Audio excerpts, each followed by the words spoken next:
Exercise 1.3 question number 12 exponential. ये जो हमें इक्वेशन दी गई है, ये इक्वेशन एक एक्सपोनेंशियल इक्वेशन है। अगर ऐसी इक्वेशन जिसमें वेरिएबल जो है वो एक्सपोनेंट में हो उसको हम एक्सपोनेंशियल इक्वेशन कहते हैं। यहाँ जो वेरिएबल्स हम देख रहे हैं, यहाँ 2x+1 है और यहाँ x है, तो यहाँ वेरिएबल्स जो हैं वो एक्सपोनेंट में हैं, लिहाजा ये वाली इक्वेशन जो है ये एक एक्सपोनेंशियल इक्वेशन है।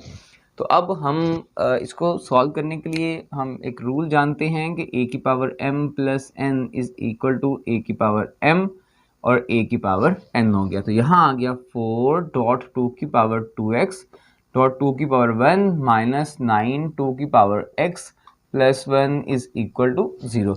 यहाँ ये जो डॉट मैं यूज़ कर रहा हूँ, यहाँ डॉट का मतलब यहाँ मल्टीप्लिकेशन है, तो 4 को 2 से मल्टीप्लाई करवा दें तो 4 टू द 8 डॉट 2 की पावर x माइनस 9 2 की power x plus 1 is equal to 0 हो गया। यहाँ अगर हम देखें, हम इसको सब्स्टिट्यूशन मेथड से सॉल्व कर सकते हैं। हम इसको किसी और वेरिएबल के बराबर पुट करेंगे, तो इसमें इसको अगर हम किसी और वेरिएबल के बराबर पुट करना चाहें तो हम कर लेंगे, हम इसको करेंगे y इज इक्वल टू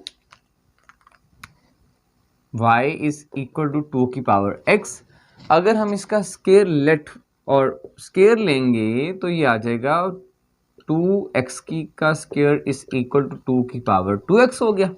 तो ये बन गया आपके पास। अब जो इक्वेशन की नई फॉर्म बनी वो बनी 8y square minus 9y plus 1 is equal to 0। हम इस क्वेश्चन को 3 मेथड से सॉल्व कर सकते हैं।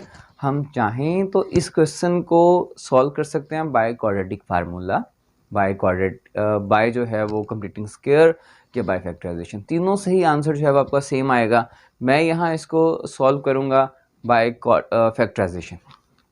अच्छा, उसमें हमें क्या चाहिए? उसके लिए हमें चाहिए कि सबसे इसमें मुश्किल काम जो है वो होता है कि हम इसको जोड़े बनाने का बहुत आसान सा तरीका है कि आप प्लस में हमें -9 चाहिए और मल्टीप्लिकेशन में आपको 8 1 द 8 चाहिए। ठीक है, अगर हम यहाँ देखें -8 और -1 -9 हो गया, माइनस माइनस प्लस हो गया, 8 1 द 8 हो गया, मतलब आपको जोड़े मिल गए। तो ये आ गया -8 -1 -8 इंटू -1 हो गया। तो ये आपकी जो नई, अब इसको अगर हम आगे हल करेंगे तो ये आ जाएगा 8y का स्क्वायर माइनस 8y और -y plus 1 is equal to 0। इसमें से क्या कॉमन आएगा? 8y कॉमन आ गया, y -1, यहाँ से -1 कॉमन आएगा, -1 इज इक्वल टू 0। हमने देखा कि हमारा ये वाली वैल्यू और ये वाली वैल्यू जो है वो दोनों क्या हुई? सेम आई। अगर ये दोनों वैल्यूज़ आपकी सेम आए तो इसका मतलब हमारा बना हुआ जो जोड़ा है वो बिल्कुल ठीक बना। अब हम इसको लिख सकते हैं 8y -1 और y -1 is equal to 0। 8y -1 is equal to 0, y -1 is equal to 0। यहाँ बना कि 8y is equal to 1, y is equal to 1/8 और y इज इक्वल टू 1। अब हम जानते हैं कि y किसके बराबर है? वो ऊपर हमने लिखा था कि y इज इक्वल टू 2 की power x, y is equal to 2 की पावर x। अगर हम यहाँ देखें कि हमारे अगर कोई भी दो इक्वेशंस हैं उनकी लेफ्ट हैंड साइड अगर इक्वल हो तो राइट हैंड साइड भी क्या होती है? इक्वल होती है। तो यहाँ हम लिख सकते हैं 2 की power x is equal to 1/8 और यहाँ आ जाएगा 2 की power x is equal to 1। अब इसको हल करने के लिए अगर देखें तो 8 इसको हल करेंगे तो इसको ज़रा इसकी तज्ज़ीह कर लें, फैक्टराइज कर लें इसको। 2 4 द 8, 2 2 द 4 हो गया। इसको हम लिख सकते हैं 1 2 3, मतलब 2 की power x is equal to 1/2 की पावर 3 लिख सकते हैं। 2 2 2 3 दफ़ा 2 है, इसका मतलब 2 × 2 तो पावर क्या होगी? 2 की पावर 3 होगी। ठीक है, अब हम जानते हैं कि अगर a की पावर 1/n हो तो बराबर होता है a की पावर -n, मतलब पावर यहाँ प्लस है तो ऊपर क्या हो जाएगी? माइनस हो जाएगी। तो 2 की power x is equal to 2 की पावर -3 होगी। तो यहाँ हम लिख सकते हैं कि x इज इक्वल टू -3, क्योंकि दोनों नंबर्स इक्वल हैं, दोनों की बेस इक्वल है तो पावर्स भी क्या होंगी? इक्वल हो जाएंगी। तो अब यहाँ देखें अगर तो 2 की power x is equal to 1 लिखा हुआ है। अब हम जानते हैं कि अगर कोई भी नंबर आपके पास हो उसकी पावर 0 रखें तो क्या होता है 1, क्योंकि हमें इसकी कुछ इस तरह की शेप बनानी है। तो इसके लिए अभी हमने रूल जानते हैं, लेकिन इसमें एक चीज़ और भी होती है कि a is not equal to 0, क्योंकि 0 की power 0 is not equal to 1। ये अनडिफाइंड फॉर्म है, इसका आंसर जो है वो 1 नहीं होता। तो लिहाजा अब यहाँ आ जाएगा 2 की power x is equal to 2 की पावर 0। हमने ऐसा क्यों किया? क्योंकि हम चाहते हैं कि जो शेप हमारी लेफ्ट साइड पे है सेम वैसी शेप जो है वो हमारी राइट साइड पे भी आ जाए। तो दोनों नंबर्स बराबर हैं, तो इसका मतलब x इज इक्वल टू 0 हो गया। तो अब आपका सोल्यूशन सेट क्या बना? Solution set is equal to 0 -3। अब आप -3 0 लिख दें, 0 -3 लिख दें, दोनों कोई फ़र्क नहीं पड़ता होता, क्योंकि एक सेट के अंदर जब मेंबर्स लिखते हैं तो उसकी वजह उसकी अरेंजमेंट जो है वो मैटर नहीं करती। Exercise 1.3 question number 13 exponential equation. ये जो हमें इक्वेशन दी गई है, ये इक्वेशन जो है ये एक्सपोनेंशियल इक्वेशन है। हमें कैसे पता लगा कि इक्वेशन जो है वो एक्सपोनेंशियल इक्वेशन है? इसके लिए हम देखेंगे कि वेरिएबल, अगर तो उसका वेरिएबल जो है वो अकरिंग एक्सपोनेंट, अगर वो एक्सपोनेंट में हो, पावर में हो, तो इसका मतलब वो इक्वेशन क्या कहलाएगी? वो एक्सपोनेंशियल इक्वेशन कहलाएगी। तो अब ये वाली इक्वेशन जो है वो हमारे पास एक्सपोनेंशियल इक्वेशन होगी। इसको सबसे पहले हम जो है वो इसको रीअरेंज करेंगे। तो यहाँ आ जाएगा 3 की पावर 2x प्लस 2 और -12 3 की पावर x और -3 माइनस है तो यहाँ +3 हो जाएगा। Answer is equal to 0। अच्छा, इसमें अगर हम देखें तो एक रूल होता है कि a की power m plus n is equal to a की पावर m डॉट a की पावर n। तो इसको हम लिख सकते हैं 3 की पावर 2x डॉट 3 की पावर 2 माइनस 12 3 की power x plus 3 is equal to 0। अब ये बन गया आपके पास 3 का स्क्वायर बन गया। अगर ये 3 का स्क्वायर है आपके पास, इसको लिख सकते हैं 3 3 दा 9। यहाँ ये डॉट जो है, इस डॉट का मतलब यहाँ मल्टीप्लीकेशन है, तो ये आ जाएगा 3 3 दा 9 डॉट 3 की पावर 2x माइनस 12 3 की power x plus 3 is equal to 0। ठीक हो गया। अब हम क्या करते हैं, अब हम इसको अगर हम मजीद हल करना चाहें तो हमें लेट करना पड़ेगा। लेट करने के लिए हम क्या करेंगे, हम 3 की पावर x और 3 की पावर 2x, क्योंकि यही दो वैल्यूज हैं जो हमें फाइंड करनी है, इन्हीं में x जो है वो आ रहा है। तो अब हम क्या करेंगे, इसको लेट कर लेते हैं कि ये बराबर है y के। तो let y is equal to 3 की पावर x, y का स्क्वायर इज इक्वल टू 3 की पावर x का स्क्वायर। तो ये बन गया 3 की पावर 2x। अब आपके पास जो नई फॉर्म बनी इक्वेशन की, वो बनी 9y का square minus 12y plus 3 is equal to 0। अब हम इस क्वेश्चन को तीन तरह से हल कर सकते हैं। हम चाहें तो इसको फैक्टराइजेशन से हल करें, हम चाहें तो कंप्यूटिंग स्क्वायर से हल करें, हम चाहें तो क्वाड्रेटिक फार्मूला से हल करें। तीनों तरह से आपके आंसर जो है वो सेम आएंगे। अब लेकिन हम इसको किससे करेंगे, हम इसको करेंगे बाय फैक्टराइजेशन। उसके लिए हमें क्या चाहिए, उसके लिए हमें चाहिए कि प्लस या माइनस के अंदर माइनस का 12 चाहिए, और मल्टीप्लिकेशन में आपको 9 3 दा 27।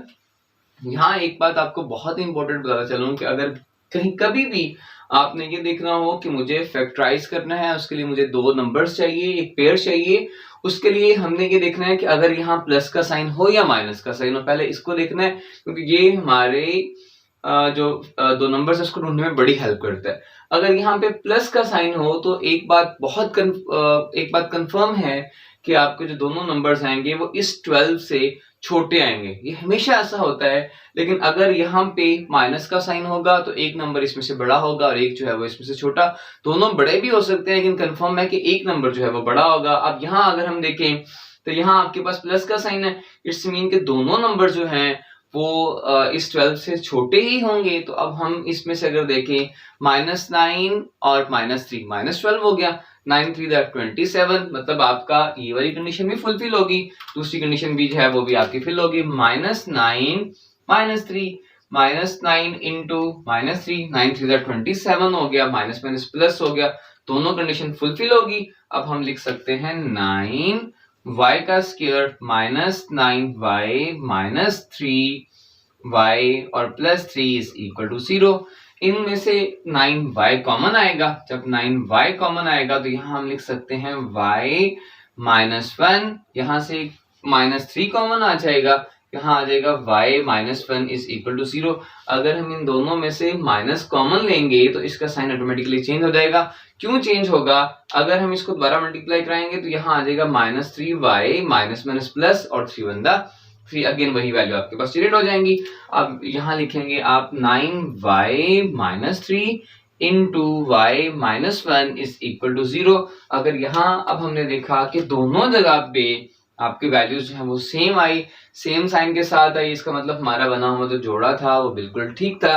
अब हम यहाँ तक अच्छा, अब हम इसको आगे सॉल्व कर लेते हैं। यहाँ करेंगे 9y - 3 is equal to 0, y -1 is equal to 0, 9y is equal to 3, क्योंकि अगर यहाँ पे माइनस हो तो इधर क्या हो जाता है, जाके प्लस हो जाता है। तो यह आ जाएगा y is equal to 3/9, 3 one the 3, 3 3 the 9, तो y इज इक्वल टू 1/3 हो गया। यहाँ क्या हो गया, y इज इक्वल टू, यहाँ माइनस इधर जाके क्या हो जाएगा, प्लस हो जाएगा। अच्छा, अब हम जानते हैं कि y किसके बराबर था, y इज इक्वल टू 3 की power x, y is equal to 3 की पावर x। तो अब आपके पास बन गया 3 की power x is equal to 1/3। यहाँ बना आपके पास 3 की power x is equal to 1। अगर यहाँ देखें तो एक रूल होता है आपके पास कि अगर 1/a की पावर n है तो ये आ जाएगा a की पावर -n। अब यहाँ हम कंसीडर करें तो यहाँ इसकी पावर जो है वो 1 है, इसको लिख सकते हैं 3 की power x is equal to 1/3 की पावर 1। मैंने समझाने के लिए लिखा, नाम लिखें तो कोई मसले वाली बात नहीं है। ऊपर जाएगा तो क्या हो जाएगा 3 की पावर -1। अगर दोनों की बेस सेम हो, वैल्यूज बराबर हों, तो इसकी पावर्स भी क्या होती हैं, बराबर होती हैं। x is equal to -1।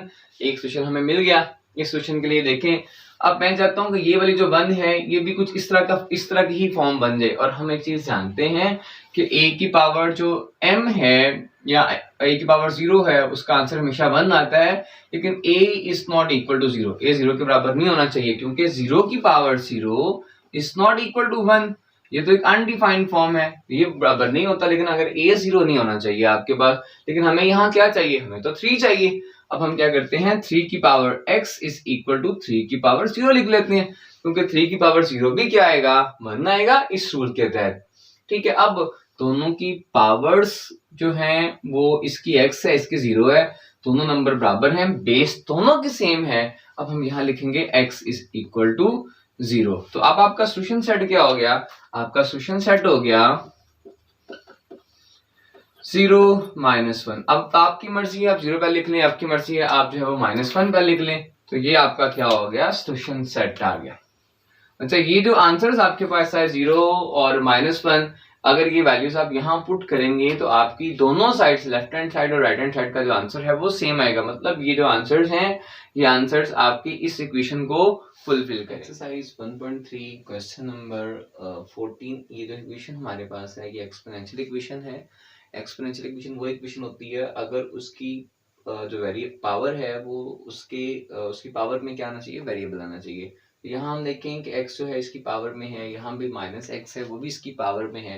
अगर इसको हम सॉल्व कर लें तो ये थोड़ा सा इसको हल करें तो क्या आ जाएगा, 2 की पावर x प्लस 64/2 की power x minus 20 is equal to 0। अब यहाँ पे भी 2 की पावर x है, यहाँ पे भी 2 की पावर x है। मैं चाहता हूँ कि मैं इस 2 की पावर x को सॉल्व कर लूँ या इसको किसी और वेरिएबल के बराबर जो है वो पुट करके इसको जो है वो हल कर लूँ।